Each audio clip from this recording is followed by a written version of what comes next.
Break के बाद इस्तकबाल। जंगज़दा यूक्रेन के मुख्तलिफ शहरों से शहरियों को निकालने की कोशिशें जारी हैं। यूक्रेन के नायब वज़ीर आज़म का कहना है कि कीव समेत दीगर शहरों में फंसे शहरियों को निकालने की भरपूर कोशिश की जा रही है। इसके लिए आज 10 राहदारियां बनाई गई हैं। इधर रूस और यूक्रेन के बीच बातचीत का सिलसिला भी जारी है।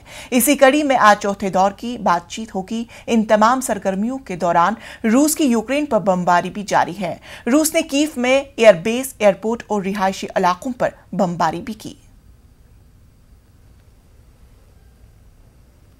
इधर यूक्रेनी सदर व्लादिमीर ज़ेलेंस्की ने रूसी सदर व्लादिमीर पुतिन से मुलाकात की उम्मीद जाहिर की है। उन्होंने कहा कि दोनों मुल्कों के वफूद सतह की बातचीत के दौरान यूक्रेनी नुमाइंदे रूसी नुमाइंदों के सामने पुतिन से उनकी मुलाकात का इंतजाम करने में भी जुटी है।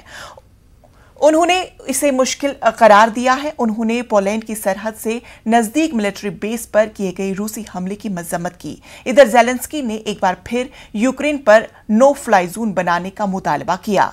उन्होंने कहा कि अगर यूक्रेन को नो फ्लाई जोन करार नहीं दिया गया तो जल्द ही नाटो के हुदूद में रॉकेट गिरेंगे।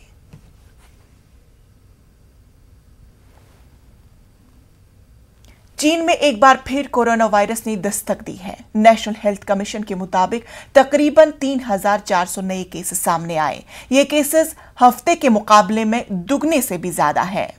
इन मामलों की तादाद में इजाफे को देखते हुए चीन के शहर शिंगाई में स्कूल बंद कर दिए गए हैं और शेजन शहर में लॉकडाउन लगाया गया है।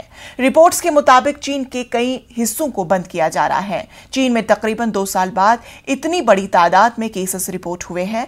जायरीन से मनफी कोविड टेस्ट के नताइज पेश करने की जरूरत भी होगी। इससे कबल कुछ शहरों में मुकम्मल लॉकडाउन नाफिज किया जा चुका है।